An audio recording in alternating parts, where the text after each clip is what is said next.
Hi guys, it's Bridget McManus, and I'm talking about Maybelle, my new series coming out December 13th on telofilms.com. So let's get right to it. I am sitting with my leading lady, the amazing Fran Nichols. Fran, how are you? I'm good. How are you? I'm good. Okay, you star in Maybelle. Can you tell us about that project?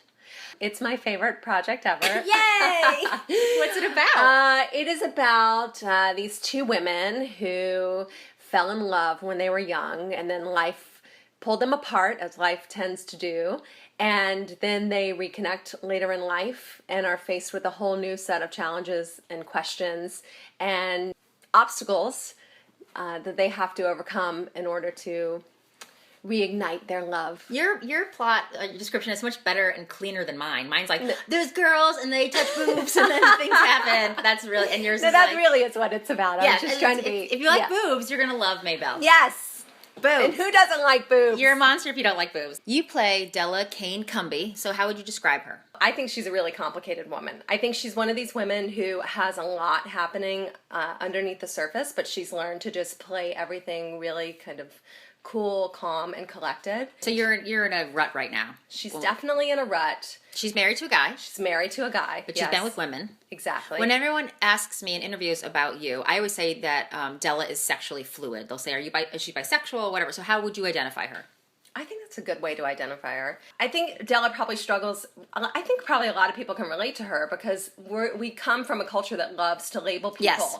And a lot of times, it's so great that she doesn't label herself. Yeah, and I think that a lot of people have had that experience where they find themselves in a point in their life. I mean, I know that I'll just speak for Della. Okay, so life just led her into this path. And she found herself at a crossroads, and she just made the decision that made the most sense at the time. Yes. And I think a lot of people do that. And she didn't box herself in, but it doesn't change who she is at her core. That's one of the things I love about her. She doesn't fall into any kind of stereotypical role. Mm-hmm. Or she definitely knows what she wants. Whether she's been able to have that or not, that's a different story. So you underwent an extensive audition process to acquire the role of Della. Can you talk about that? Yeah, it was the hardest audition that I've ever had. First, I had to do all the lines in German, which was weird. Yeah, because I didn't understand what the hell you're saying. Yeah, I mean, luckily you don't speak German, so I was really grateful you asked me to speak it. Well, how did you really get this role? How did this happen? No, we worked together on another project, and we hit it off, and had a really great time working together. And the project is called Jewish, and it's also available on telofilms.com. So if you guys are subscribers, you can go over there and watch that. When I was writing the role of Della, you were the only person I thought of. I was like, I'm writing this role for Fran. So after I wrote it, I kind of should have asked you first.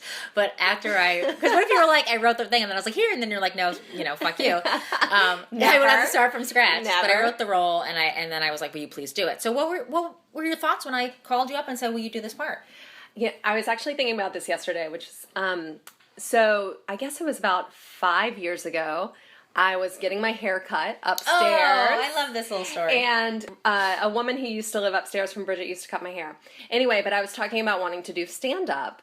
And she was like, well, you know who lives downstairs from me? It's Bridget McManus. And I was like, oh my God, I love Bridget McManus. You dumbass. And then, and so she said, oh, she would help you. She has a stage in her house, And I do have a stage in my house. I was like, oh my God, she's amazing. I do have a stage in my house. So, but I did not contact you because I was weak and scared. That's insane. But Duffy, my partner, and I went to go see you in a show, and we were both blown away. We were like, oh my God, she's so talented. And we talked about you for years and years and years, and I would see you on all these lineups for things.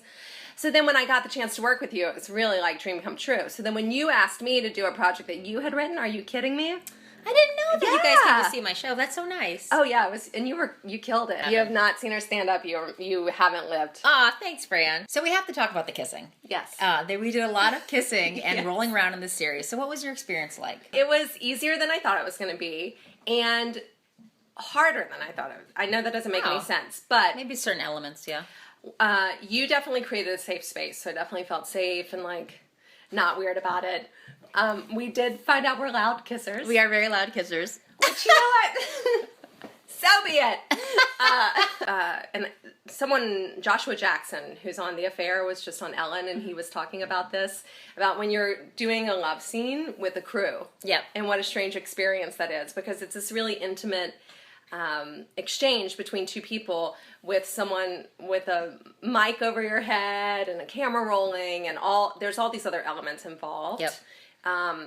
And I do think, though, that if I was doing that with someone else, I don't know that it would have been I wouldn't have felt as safe. You definitely created this really safe environment, as did Kristen. Kristen was great about that.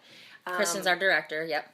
And well, we have a small crew, but the people that were in the room were just our camera operators. We had everybody else out of the room because we were in our skivvies. Yep. And there was a lot of face-to-face contact. But it never felt weird for me. I don't know, did it feel weird for you? No, not at all. So after we shot all of our scenes together, specifically our love scenes, we went back to our rooms, and I'm assuming you called your fiance. So I want to know, what was your conversation like? She must have asked you. You must have been like whispering, like, "Okay, Bridget has really bad breath." Like, no, what? never. No, I think. I mean, she's in the industry. Yes. So it's not like I'm with a banker who doesn't. Yeah. So she knows. Wait a second.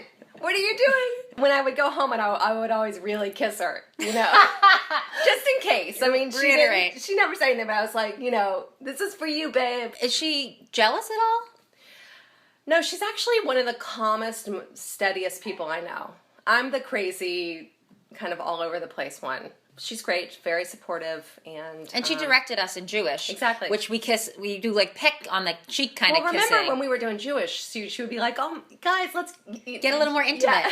Yeah. But she was definitely, she was definitely aware that I was very nervous about. I just didn't want to screw it up, was the thing. That was never going to happen.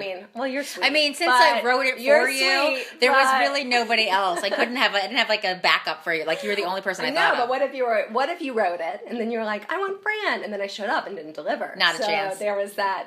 We would have just changed the script where it was like, Della had problems, and that's why. Although I do wish you would have let me play all the other parts. So remember when we talked about that. Yeah. We have other characters like Pearl, the crazy older neighbor, and we would have Fran kind of do impressions of them. And you were amazing.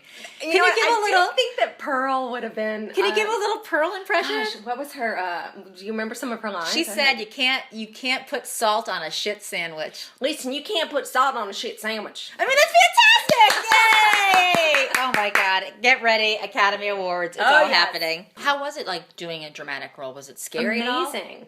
So parts of it were a little scary because it's uncharted territory, but it was such a great experience and challenge, and I think that my other favorite part was there was this one time when we were working on this one particular kiss, and you asked me who I would.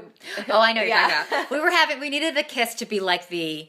It's on kind of kiss, because there's different kisses that happen, especially in this series. But the kiss needed to be, boom. This is it. This is on. So what I said to you was, if you were on stage at a concert, so somebody called you up on stage, and it's a huge stadium, thousands and thousands of people, and they said, "All right, in front of all these people, kiss me," and you have to do it. Who would be that person? And you said Robin Wright. Robin Wright. And so I was like, okay, so you can't say no, because there's thousands of people cheering you on. This is the only moment. No one's jealous, no one's upset, and you have to just grab her and kiss her full force. And we did the next scene, we did the next take, and you kissed me like I was Robin Wright. And they were like, cut. Oh yeah. Okay. That was a wrap on that. Good job again. Good job. Thanks, Robin Wright. Thank you, Robin. Okay, so what's next for you? I'm actually doing a little bit of my own writing. I'm going to be pitching a new comic idea to Bridget McManus. Oh, shoot. Yeah, for some filming in the spring. So fantastic. I'll keep you posted on that. I don't even know what this is. I can't wait. Yes, I'm totally available. Okay, Let's do fantastic. Great. I'm also working on a web series called Carmageddon, and it's based on a waitress who takes matters into her own hands. I cannot wait. So do you have an idea of when it's going to be out? I don't. I'd love to say 6 months from now. Let's put a goal out there. So summertime 2016. Yeah, summer 2016. Perfect. Carmageddon, starring Fran Nichols. What would be your dream role on a series that is existing now, or a movie, or one that you could just make up from thin air? Like, who would you want to work with? Melissa McCarthy. Oh my God, yes. Yes, I love her so much. I think that if Tina Fey and Kristen Wiig had a baby, then it might be me. So I'd like to work with both of them. I could actually see that. I know, right? Because in that's- different ways. I love Julia Louis-Dreyfus. Yeah. If I could work with Carol Burnett, I would just shit my pants. God. She's a god. She's amazing. Maybe you shouldn't shit your pants though, because it might actually deter her from wanting to work with you again. It might. You should go to a doctor for that, Fran. So, Miss Fran, do you have any questions for me? Ooh, this is a trick question. You don't have to have any questions. No, I do have some questions for you. What was your favorite part of filming Maybelle? Well, one of my favorite things ever, I actually was not in this one. There is a scene where you're talking to yourself. And I was actually in the next room because it was a very small room that you were shooting in. So I was in the next room listening. And you were so funny. And you were it was a dramatic thing. It was one of those moments where it wasn't necessarily supposed to be funny, but it was funny. And I laughed so hard. And I was trying to be quiet laughing. And I started to cry because I thought it was so funny. And they kept going, okay, let's do it again. You just kept going, take. I think we did it like 6 times. And it was so great. And so that was such a joy because I wrote that, but when I wrote that, I knew you were going to be doing it, and when you did it, it was perfection. It was perfection. Wow. It was cherry on top of a cake, and it just reinforced the fact that I definitely wrote for the right person, and then, I'm just lucky that you were working on that. So that was a joy. Okay, last question. Last one, okay. Why should everyone see Maybelle? Because there's so many things out there. There's Netflix, there's series on regular television, there's HBO Showtime, so why should people sit down at their computer and watch Maybelle?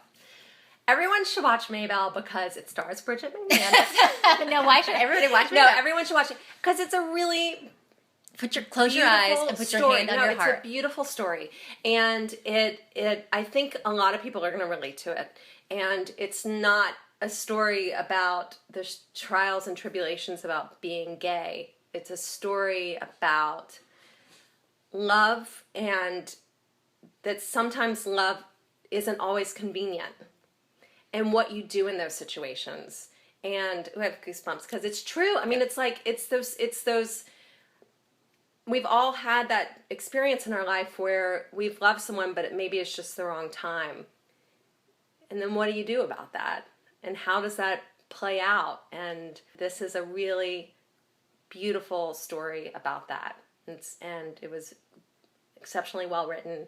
And if I wasn't a part of the story, I would now want to see it because you just made it sound so good. It's good. It's good. Thank you, Fran Nichols, my amazing co-star in Maybelle. Maybelle comes out on Sunday, December 13th, only on tellofilms.com. It is $4.99 a month. You support Tello Films and all their work, which is for gay and lesbian and bisexual women. So give some love back to Tello Films. Thank you, Fran. Thank you, Bridget. Thank you, Tello.